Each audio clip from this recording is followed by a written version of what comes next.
Well, good evening, ladies and gentlemen. My name is Paul Lucas. I'm the Queensland President of the Australian Institute of International Affairs. Tonight, it's wonderful to have our guest speaker for two reasons. Not only is Darren an incredibly famous and decorated, accoladed First Nations Australian, but he is also has also been appointed last year as a fellow of the Institute of International Affairs. So it is traditional and a requirement when one is appointed to a fellowship of this organisation that you deliver an occasional lecture, and that's what Darren is going to do tonight. So I've read it, so it's a cracker. So I'll shortly call on him to deliver that. Darren Godwell is a Masters of Human Kinetics, also a fellow, as I said, of this institution, which is well over 100 years old. He has a very accomplished business and social career. He, including co-chair of the Ministerial National Indigenous Reference Group. Since 2018, he has led the industry-based Indigenous Network for Investment, Trade and Export, Ignite. Ignite seeks to make Australia's trade arrangements more inclusive of Indigenous interests involving inputs to multiple Australian trade organisations.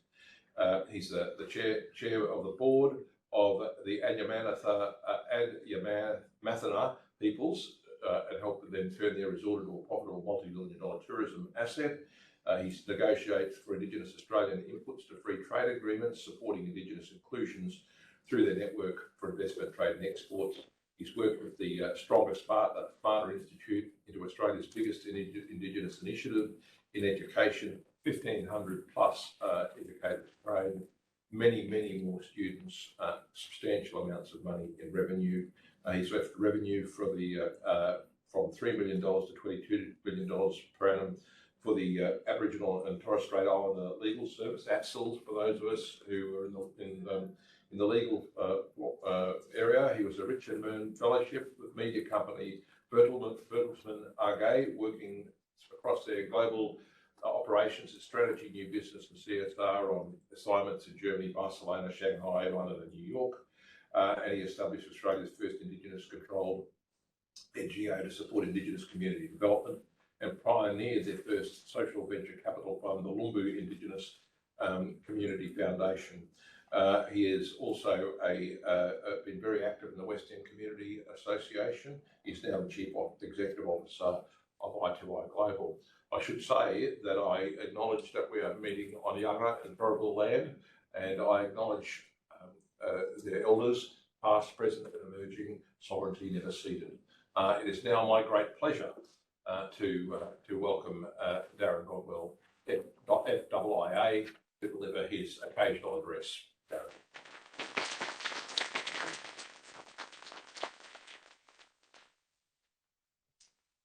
Good evening, everybody, and thank you, Paul, for those kind words. I just want to acknowledge that we've had a weather event here in Brisbane, and so I really do appreciate everybody that's continued to make their way into town.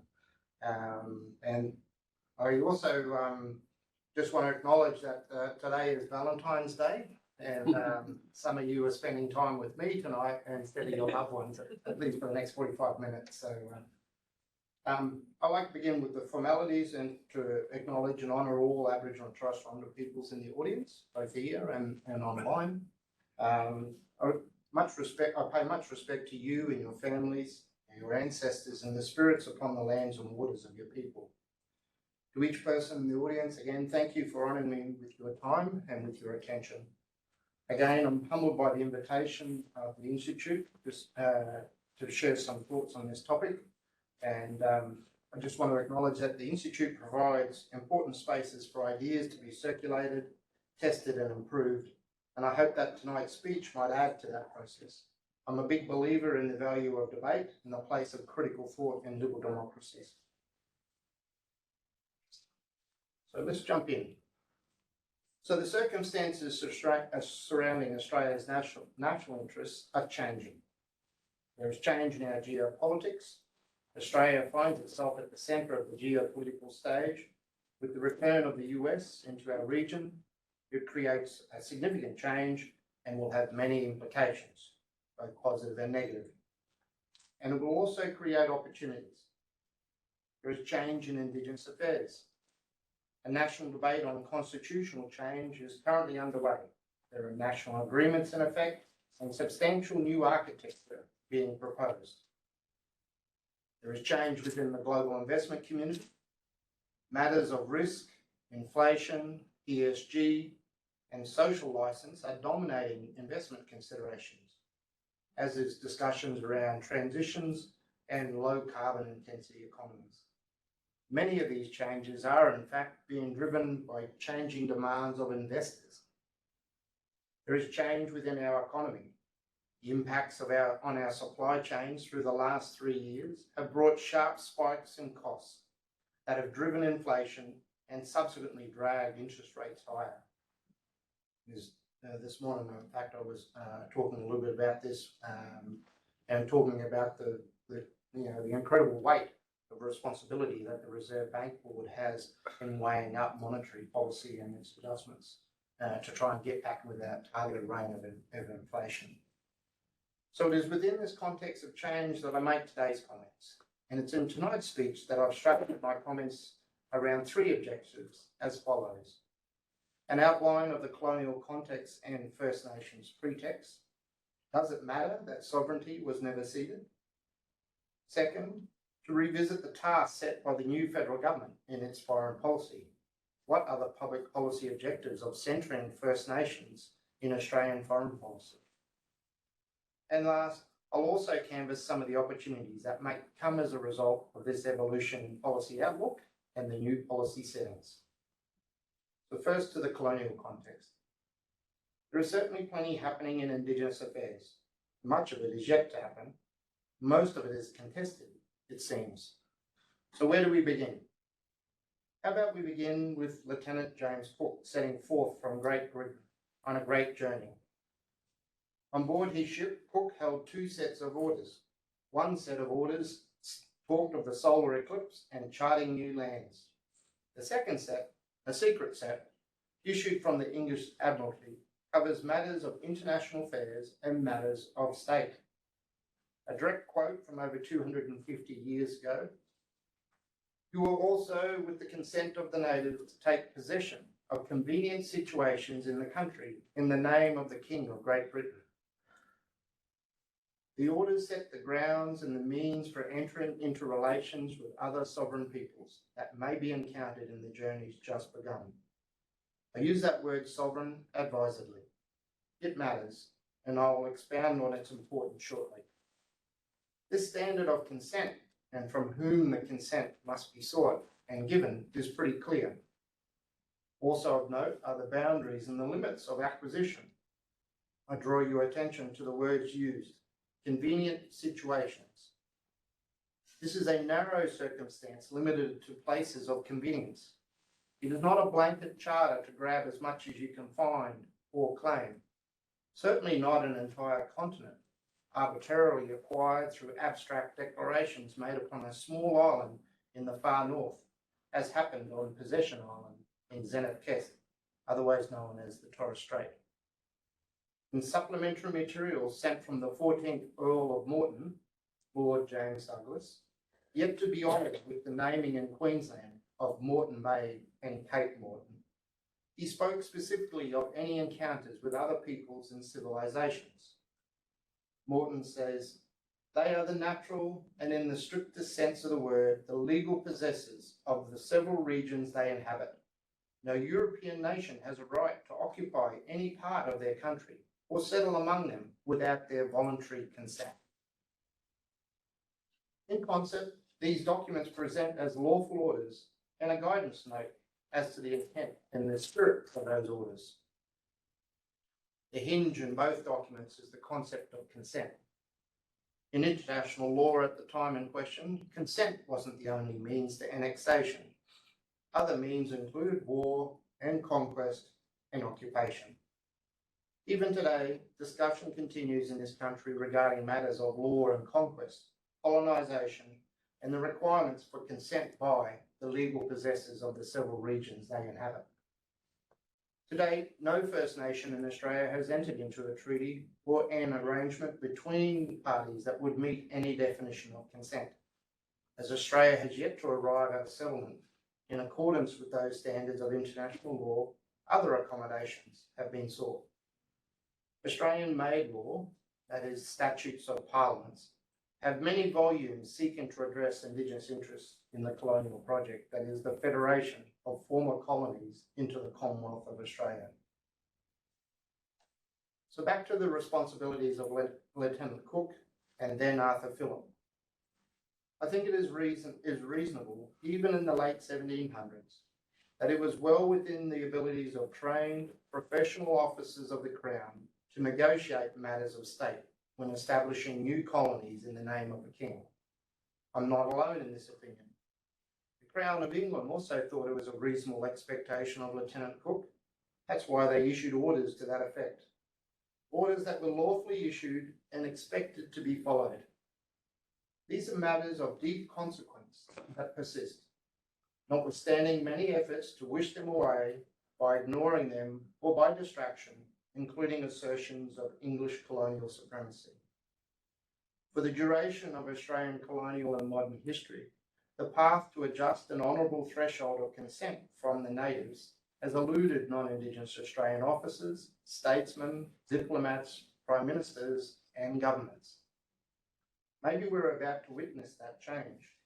Some of us may even prove to be supporters and actors in that change. At last year's United Nations General Assembly, Minister Penny Wong outlined to a global audience, the new Australian government is determined to make real progress on the national journey of healing with Indigenous Australians, the First Peoples of our continent.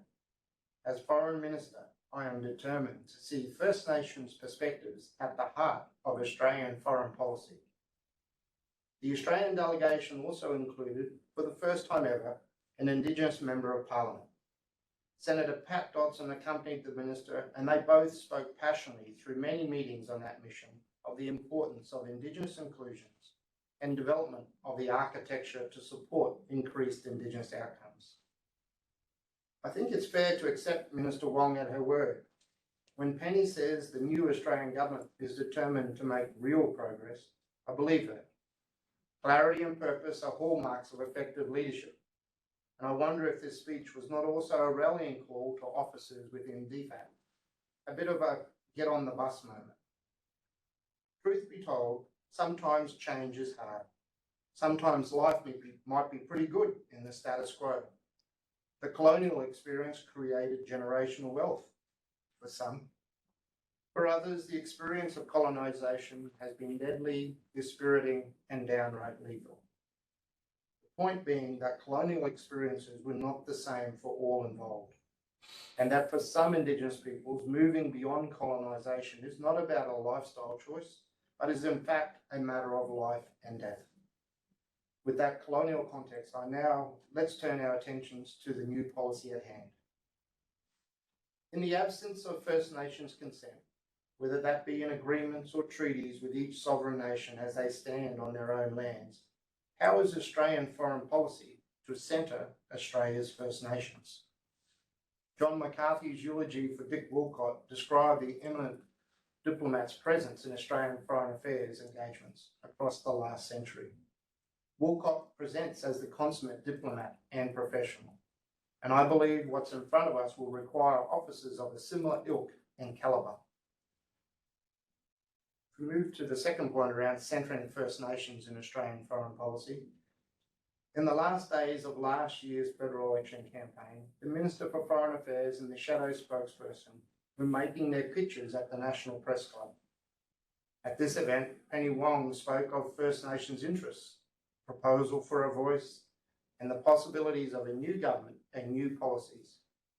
A centrepiece of the speech was a commitment to appoint an ambassador for First Nations, an Australian first. When launching the recruitment process for the ambassador last year, Minister Wong stated that The Ambassador for First Nations people will lead work to embed Indigenous perspectives, experience and interests into our foreign policy, including to help grow First Nations trade and investment.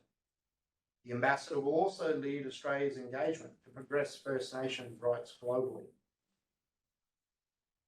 In the practice of identifying and pursuing the national interest in our foreign policy, I doubt that we've ever encountered a policy of this persuasion.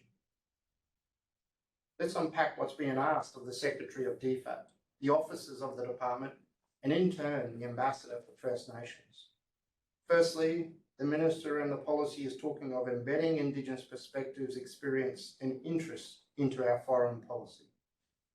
Second, there is an ambition of growing First Nations trade and investment. And third, there's talk of leading Australia's engagements to progress First Nations rights globally. So let's take each at first glance. Embedding perspectives and experience may be a straightforward expansion of existing policies for Indigenous employment, cultural diplomacy, and Indigenous engagement. I would contend that the task of embedding Indigenous interests into our foreign policy is going to require a step change. Keep in mind that the 2017 White Paper had only one mention of Indigenous interests, and that was in relation to international human rights. So to go from one passing mention to being centred in foreign policy is no mean feat in just 6 years. It may require a far greater level of consultation, with many more Indigenous interests in any number of portfolios. It will especially mean direct engagement with Indigenous interests outside of the public sector. Keep in mind that there is a burgeoning and exciting Indigenous private sector. If matters of trade and investment are about Australia's national interests and business, then dealing directly with those Indigenous industry peak bodies, Indigenous company owners, and Indigenous chambers of commerce is a high priority. These Indigenous interests all exist outside of government agencies. Supporting industry engagement is something DFAT does well in other spaces, so there's no reason why the same level of attention and financial support couldn't go into ensuring that the Indigenous architecture is fit for purpose. There is a trapdoor though. Senior officers of DFAT will have to address any lingering assimilationist tendencies that may undermine new policies of Indigenous inclusion. The leaders of DFAT have a responsibility to be vigilant. There is always a threat of old ideologies being left unaddressed. On another aspect, to date, the DFAT relationship with the National Indigenous Australian Agency within the Department of Prime Minister and Cabinet is presenting as awkward. Who is in charge? Who has the effective operational responsibility for Australian foreign policy? There's a danger that a bifurcated approach may present as indecisiveness and create confusion. At a technical level, I get that the DFAT response to the higher ranking of PMNC. DFAT's interdepartmental arrangements, though, are internal matters and shouldn't blur roles and responsibilities. The manner in which the lead department expresses its portfolio responsibility is ultimately a matter for DFAT. I'm sure this aspect could be resolved by them, and I've no doubt it's a minor matter, but it does need to be addressed. The third dimension of Minister Wong's charge presents a far greater challenge: embedding Indigenous interests into our foreign policy. There are legitimate questions, yet unanswered questions, about whose interest is DFAT representing, compromising or dismissing in the name of the national interest. Whose Indigenous interests? What are the means by which to test and arrive at these Indigenous interests? Thankfully, Indigenous Australia offers an abiding principle to help guide our choices. The principle of Indigenous sovereignty means that only traditional owners can speak for their country. This is an immutable law, sacrosanct. Let me illustrate the point by using the name of our brothers and sisters in the Wiradjuri nation. Only Wiradjuri speak for matters on Wiradjuri land. Only the Wiradjuri speak for matters pertaining to the interests of the Wiradjuri nation. Within that nation, the law, L-O-R-E, and laws LAWS, of the Wiradjuri are maintained and practiced as per the leadership of a Wiradjuri. Senior law men and law women, knowledge holders, controlled decision making and responsibilities are all the domain of the Wiradjuri. No other people have any rights to interfere. No nominee of any other Indigenous nation has any authority over Wiradjuri or their lands, waters, spirits and responsibilities. Upholding this principle of law is central in Indigenous interests. I suspect that this Indigenous principle, its practice and preservation, is why Western-style representative democracy doesn't function so effectively in Indigenous interests as it has been applied to date. Western-style representative democracy is clunky for Indigenous purposes, and this poor functionality has left much to be desired. It is the square peg and round hole of Australian civil society. To illustrate, if for argument's sake, a bunch of Ngavi peoples, yes, from Avatar, show up to an Aboriginal community meeting in Dubbo, as Indigenous people, the Ngavi have a right to attend a meeting of Indigenous peoples. At the meeting, there's a vote, and because of the greater number of the Ngavi in attendance, the meeting elects a Ngavi person to represent the Aboriginal peoples of the region in future deliberations. That sounds all legitimate. Maybe it was even legal. However, that election does not confer any authority for that duly elected Ngavi person to speak for matters of Wiradjuri land. It may be legal, but it isn't consistent with Indigenous law or laws. It fails the test that only traditional owners can speak for their country. Indigenous sovereignty is not divisible nor transferable beyond the scope of the law of those people. The import of this principle is that government and proponents of development will need to quickly identify and engage with the sovereign nation upon whose country they are proposing to work. This Indigenous principle has also found expression in the international development context and now into international investment and trade matters. This is the basis for the international standard of free, prior, informed consent, FPIC. And there's that consent word again. The social license of FPIC has emerged as the standard for the investment community in international finance. Its practice is growing in importance and implications. At its centre, First Nations, as it centres First Nations into foreign policy, DFAT has to reconcile this deep Indigenous governance and cultural and legal practice with the Australian national interest. Thankfully, Indigenous nations of this continent aren't going anywhere. We've been here for tens of thousands of years already, and our people don't have any plans to pack up anytime soon. So we've got time to address it. A word of caution though. I'm not so sure that patience and goodwill is in never-ending supply. I don't think many Indigenous peoples can stomach another Royal Commission or another 20 years of wasting tens of billions in our names to not close gaps. I would contend that it's in Australia's national interest and our standing on the international stage that we get effective on this front and as quickly as possible. Every day delayed is a day closer to an invitation to radicalism born out of exasperation. Let's not tempt that fate. Best to get to work and get as effective as we can. Turning to the second objective, growing First Nations trade and investment. Frankly, what a brilliant step. This is policy that will change the game for Indigenous interests and Australia's economic future. In my humble opinion, if the power of the market can lift hundreds of millions of people out of poverty in countries such as Indonesia, Thailand, Vietnam and China, then it's about time that we deploy that power for less than 1 million Aboriginal and Torres Strait Islander peoples in Australia. This new policy setting also opens up some of the greatest opportunities for Indigenous and non-Indigenous interests. It is the source for much of my professional optimism and at the same time, the source of my greatest anxieties. Australia is an island. Our security engagements have largely played out in theatres beyond our shoreline. Our economy is export orientated. Our growth has developed in concert with international interests as investors, new markets and business partners. We require and actively seek out foreign direct investment to fuel our economy Our commitment and advocacy for a rules-based international order goes directly to our national interest as a relatively small, middle-ranking island economy interlinked with larger trading blocs in our region and across the globe. Our defence and security is rightly framed within these parameters because the safety and stability of our nation is the umbrella under which we sustain peace and prosperity. These are some of the types of opportunities that now present themselves. I would contend that for Australia to be more effective in our Indigenous policies, we should adopt a more balanced approach in our public policy stand.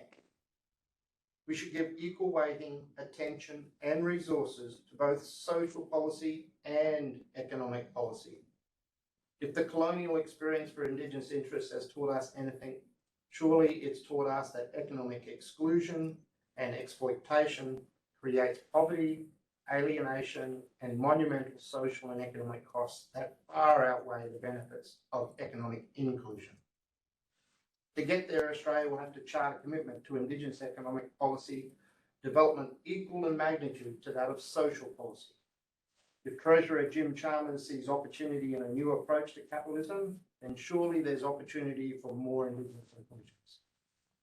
It's in Australia's national interest to develop and deploy every policy lever that makes Australia's trade more inclusive of Indigenous interests. I believe there is real merit to support the opportunity to pursue an Australian trade-led strategy for Indigenous economic development. A trade-led strategy provides the means to secure commerce and business outcomes for Indigenous interests. A trade-led strategy will deliver on improved commercial outcomes for Indigenous interests in trade, business, and increased investment, measurable in contract value, GDP, and export dollars. Trade strategies yield commercial outcomes. I want to expand on this idea a little bit.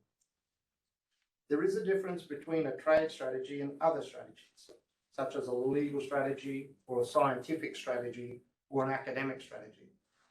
For example, a legal strategy will yield legal outcomes, such as a legal status, legal standing, or legal rights, or avenues for legal remedies in the event that those ascribed legal rights are perceived to be impaired or breached.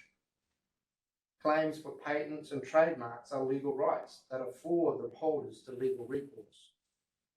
And as important as these legal outcomes are to, say, in this building, watch my words, lawyers, legal outcomes are not commercial outcomes. If it's commercial outcomes that we seek, then the best path is to chart a trade-led strategy. If we desire to have the opportunities of market-based economies, creating economic opportunities for Indigenous interests and lifting peoples out of poverty, then we'd better chart a trade strategy to those business outcomes. If we wish to advance the Australian national interest in matters of trade and export markets, then I would contend that we'd better have an Indigenous-led and focused trade strategy designed to create commercial outcomes for Indigenous-owned companies. There are export markets worth hundreds of millions of dollars that remain unsecured for the Australian national interest. In my mind, these should be considered as forfeited export earnings. Yet, if captured, these are key market opportunities for Australian regional and rural economies. Many of these economic and commercial opportunities derive from Indigenous plants, botanicals, and knowledges. If our current trade policy chooses to leave those specific chapters and clauses out of our trade negotiations, then we preclude any path to better commercial outcomes for Indigenous and regional companies in any manner of industries, including agriculture and manufactured goods. Implementation plans of our current trade arrangements remain silent on Indigenous inclusions, and this carries substantial costs to our regional economies. If we wish to shift the dial on Indigenous poverty and disadvantage, then a more balanced approach that gives equal weighting and resources to Indigenous economic policy should be enacted by the Treasurer Jim Chalmers. And not to diminish the size of such a recalibration, it'll probably require new designs, architecture, and infrastructure that is fit for purpose. Now to Minister Wong's third item, to progress First Nations rights globally.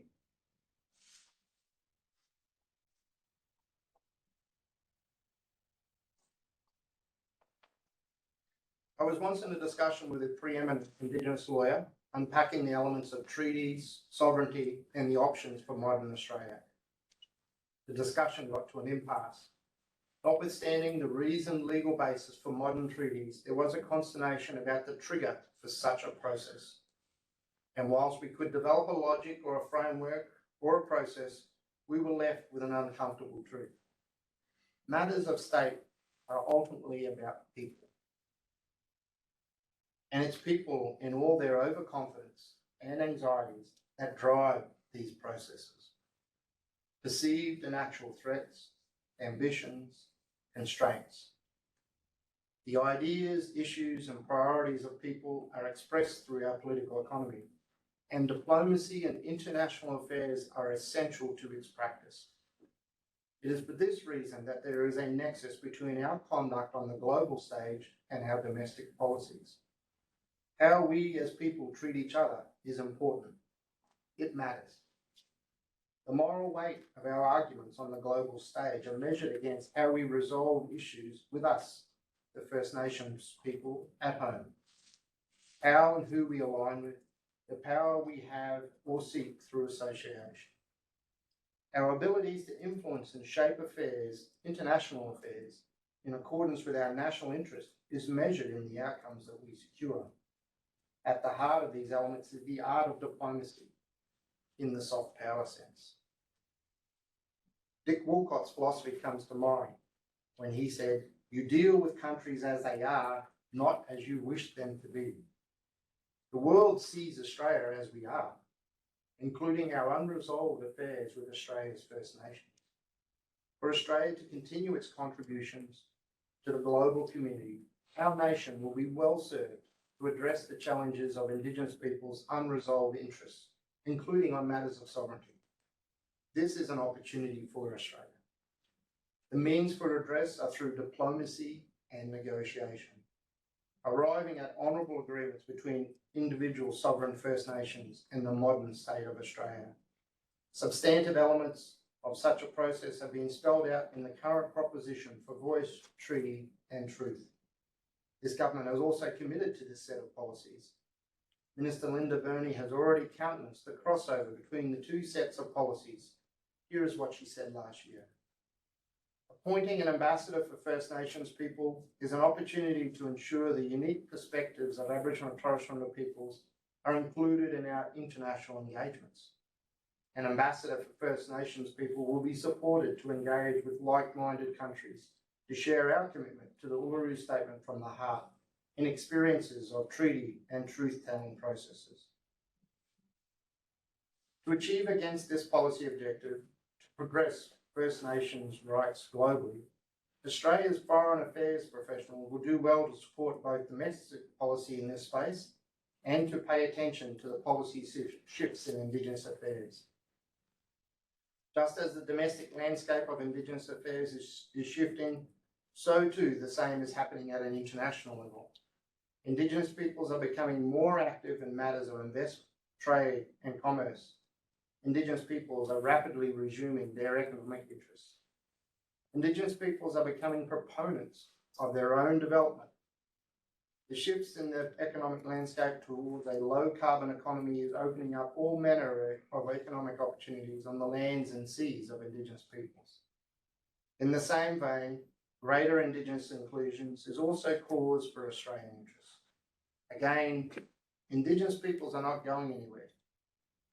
If Indigenous Australians are boosting their wealth and prosperity, then rural, regional and remote economies across Australia are being presented with the opportunity to boost their resilience and growth in ways that are sustainable and sustaining.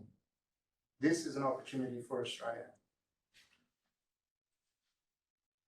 I'll turn to my closing comments now.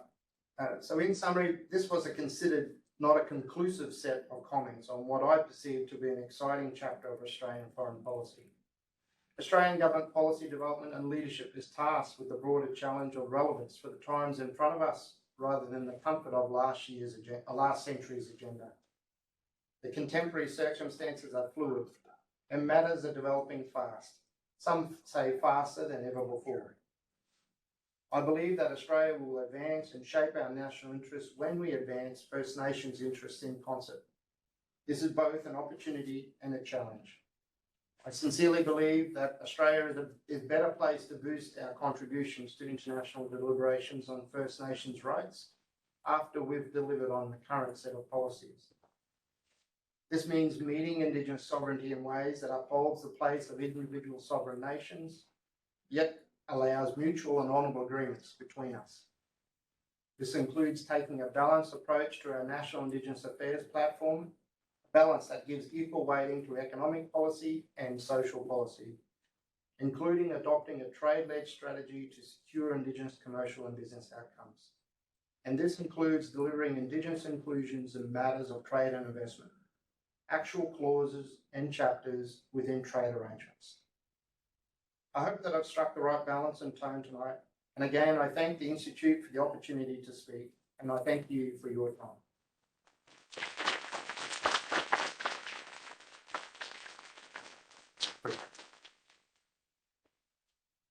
Well, I told you it's going to be pretty good, didn't I? Not only beautifully crafted, but beautifully delivered. We'll now go to questions, and for those of you, and we'll take questions from the audience, and for those of you who are online, if you can type your questions into the chat box, and we'll get to those questions as well, or as many questions as we can. Darren, one of the issues, as President, I'll get the first question. One of the issues that I think is really important is, and as you alluded to, the protection of First Nations intellectual property. We've seen, and traditional knowledge, we've seen certainly for many decades now in Europe, protection of regions, of appellations, of all those sorts of things. And we've seen more and more of that. We've seen moral rights with respect to artists and the like. We're only at the beginning of the protection of First Nations traditional knowledge and of the plants and remedies that are on First Nations land. Would you care to comment about where we should be going on that?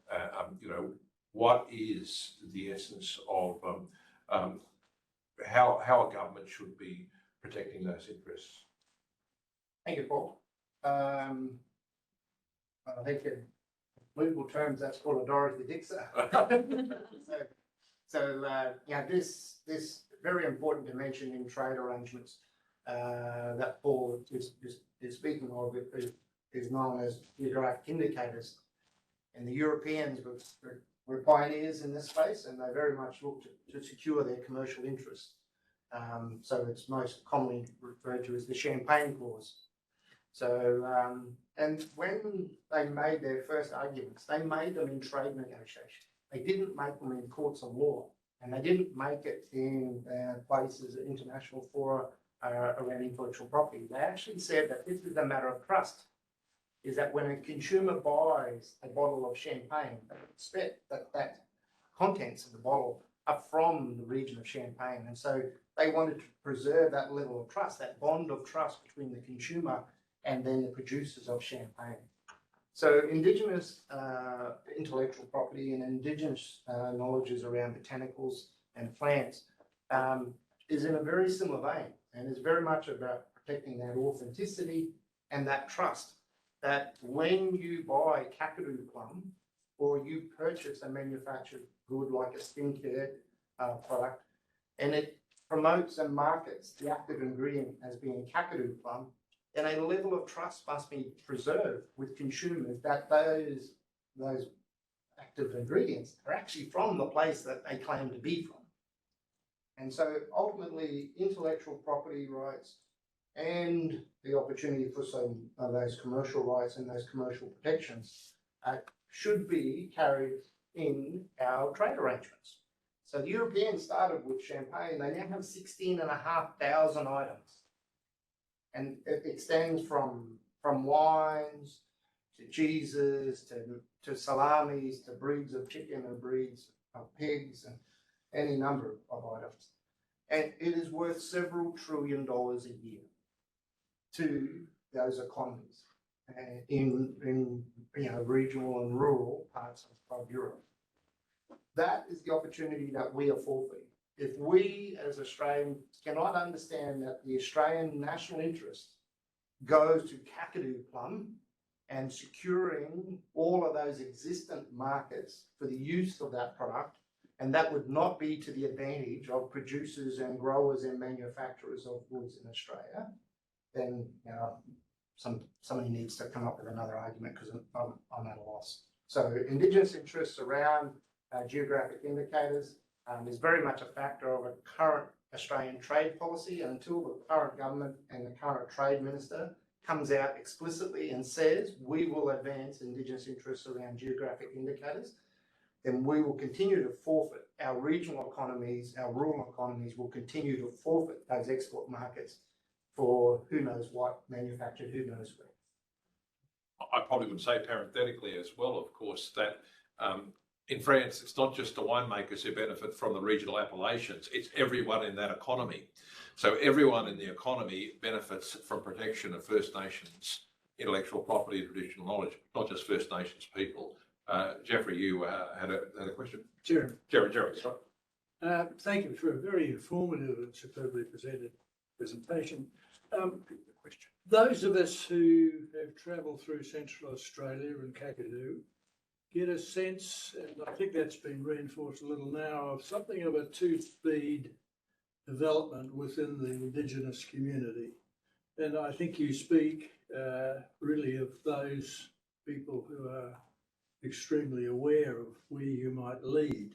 What are the pathways, what you speak about, how are you going to sell that to the more traditional Indigenous people of Central and Kakadu? I mean, yeah. So if I might, just for the benefit of people who are online, mightn't have caught all of that. So the question is about how it is to make the case with traditional interests around economic inclusions. Well, I mean, you're talking about selling the Aboriginal, the Indigenous community overseas, trade and other things. Yeah. Now, what are the pathways you're going to include the whole of your community there? Yes. So whilst we might be familiar very much with our exports, and we might see that certainly with a lot of coverage on television, it's actually not the single largest channel of value to the Australian economy. The item that stands out of greatest value is actually the import of capital. So our trade relationships and our investment arrangements are actually what finance our entire economy. And so the channels of that investment capital from those overseas sources comes into to Australian businesses and finances their growth and development. And so whether it be from the UK or from the EU or from the US, the Australian economy relies largely on these inflows of investment capital to finance our economy. And so for Indigenous interests, it's at this point, it's a very simple and a humble ask, and that is to simply open the avenues for Indigenous interests to reach out to those same channels of investment capital. So at the moment, I mentioned these transitions that are happening in our economy. At the moment, large-scale renewable energy projects, large-scale mining, particularly around critical minerals, and then some of those base metals that go into electrification.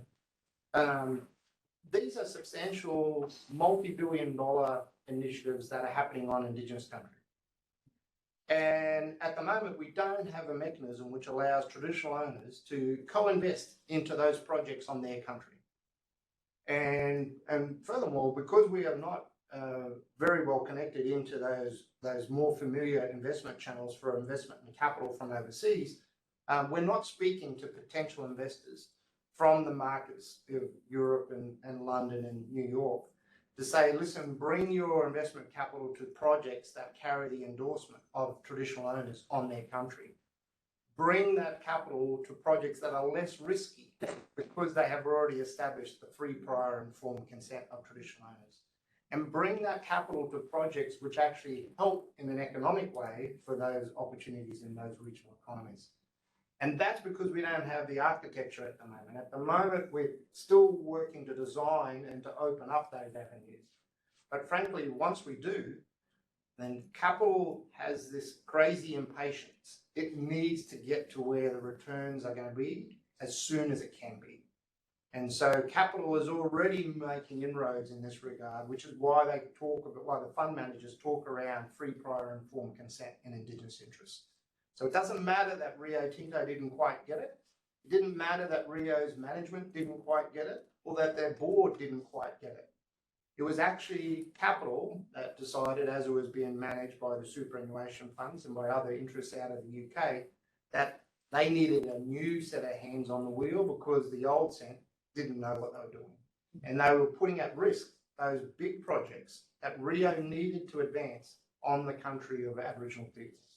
So, there's a very commercial element. It's a very hard-edged challenge. Next question, Louisa.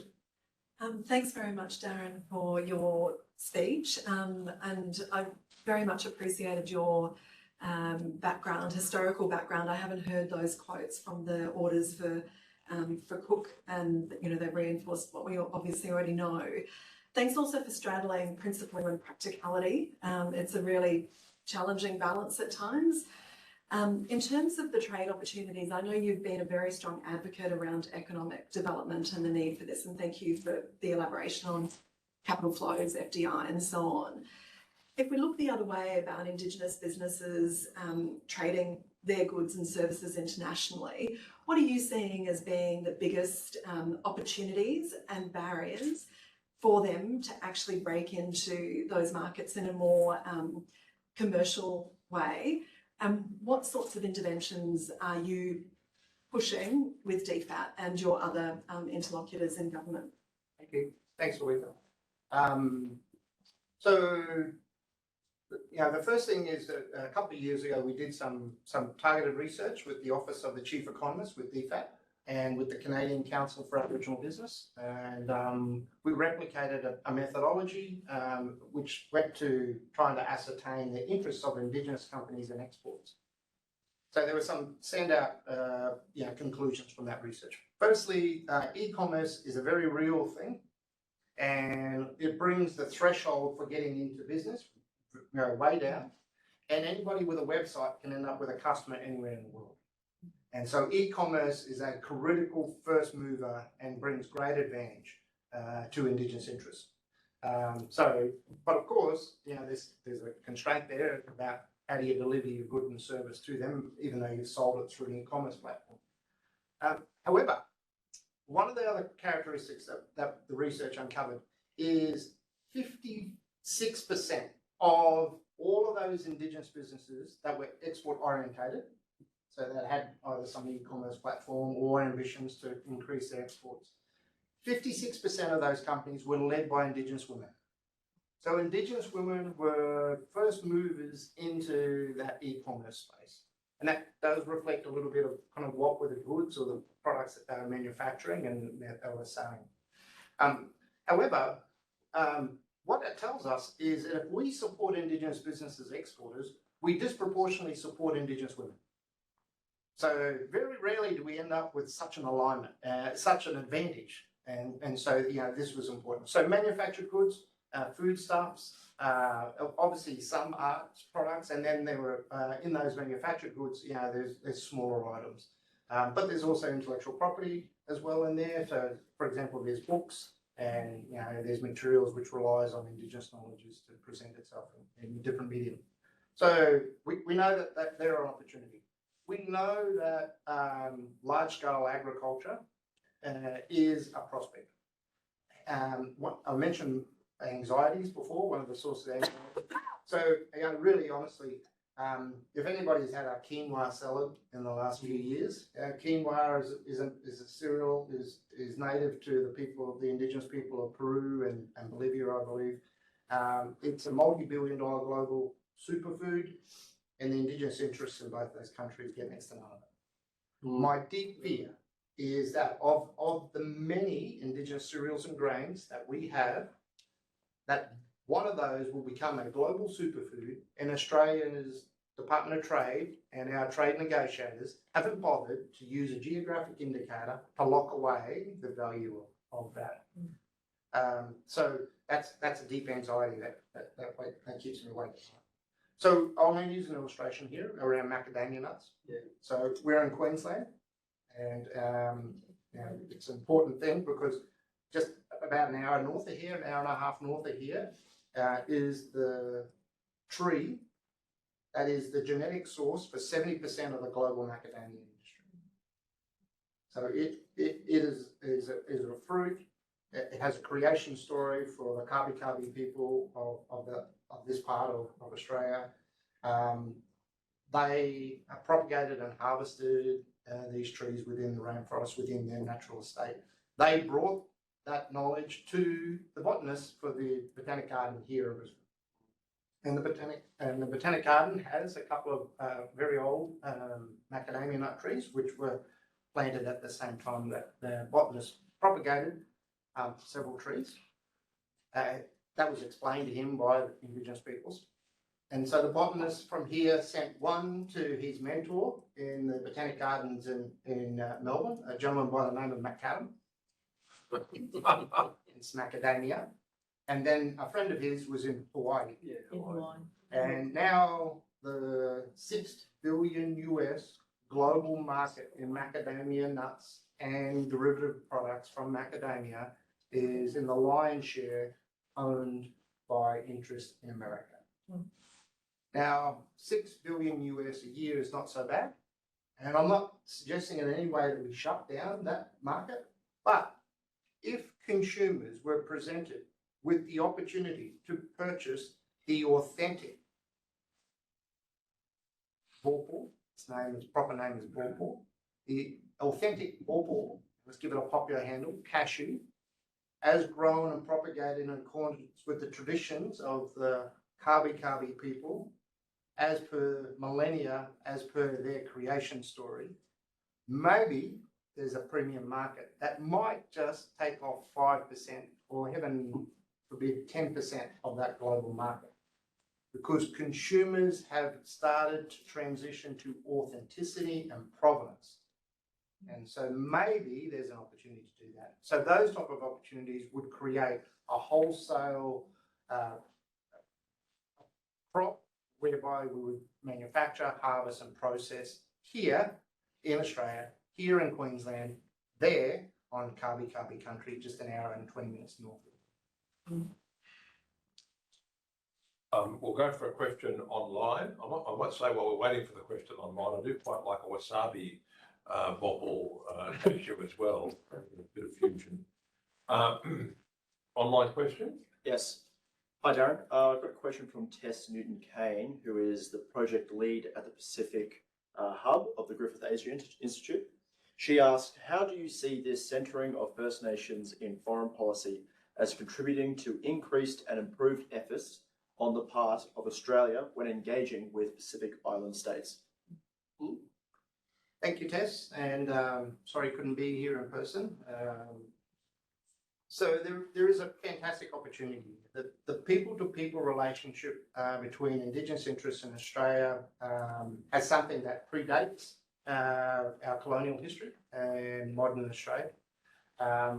Then there are subsequent connections between the peoples of New Caledonia and Vanuatu here as well. And then there are Torres Strait Islander interests as well, which extend and still are maintained to our near neighbour in Papua New Guinea and next door to Indonesia. So these are existing relationships which extend back hundreds of years, and the people-to-people relationship is an opportunity for us to connect as peoples first. And that human dimension is monumentally powerful. And that level of authenticity in our engagement is something that Australia should really take advantage of. It beggars belief that we've struggled in some ways to move beyond cultural diplomacy, which is an important dimension and a very important strategy, to move beyond cultural diplomacy and very much into our active diplomacy. And then, of course, the opportunities with those peoples then is very much an opportunity for them to explore what's possible and priorities.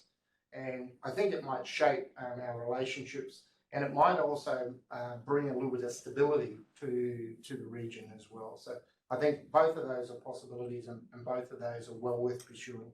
And I expect the First Nations ambassador to really deploy those mechanisms in the service of our national interests. Right, we have time for one very quick question from the audience. Anyone got any last minute quick questions? No? Yes, Jeremy? Any comment on the sequence between the voice and the treaty? So that first kind of principle of Indigenous sovereignty is only traditional owners can speak for their country. So frankly, if if the Menandangi people of Western Queensland, if they decide they're happy to go with this sequence, then we should respect and uphold that. If the Arunta people of Central Australia go, no, we want to go around this way, then again we should respect that. I think that between the distinctions, the constitutional distinctions between states and the Commonwealth of Australia, and this is an important point. So Australia is a commonwealth of states. We are a federation, and as part of that contract of federation, the states decided which elements, which responsibilities they would forfeit to the Commonwealth and which they would retain. So most of what happens in our everyday life is retained and is a constitutional responsibility of the states. So, and there are elements that the Commonwealth have, like foreign affairs and defence, and as of 1942, taxation. So there are some elements which are natural points of negotiation for the Commonwealth, and then there are others which are actually the constitutional responsibility of the states. So my response is the states should get themselves and get their act going, and they should very much start to negotiate out those treaties with those sovereign nations that are wholly or partially within their borders, and they should stick to their knitting, and that is to stick with those portfolio responsibilities which are constitutionally enshrined as state responsibilities. Well, that draws us to the end of a wonderful talk from our latest fellow, Darren Godwell FAIIA. And all I can say, mate, is if we have as people as articulate and plausible of you in international forums, be doing very well indeed. And a wonderful thank you all for coming out, notwithstanding the quite inclement and difficult conditions for people to come out tonight. Thank you for those people who are online. We'll now conclude the internet part of the proceedings, and for the audience here, we'll go on to do the presentation of Darren's FAIIA's trophy, plaque, memento, everything, whatever. Thank you very much.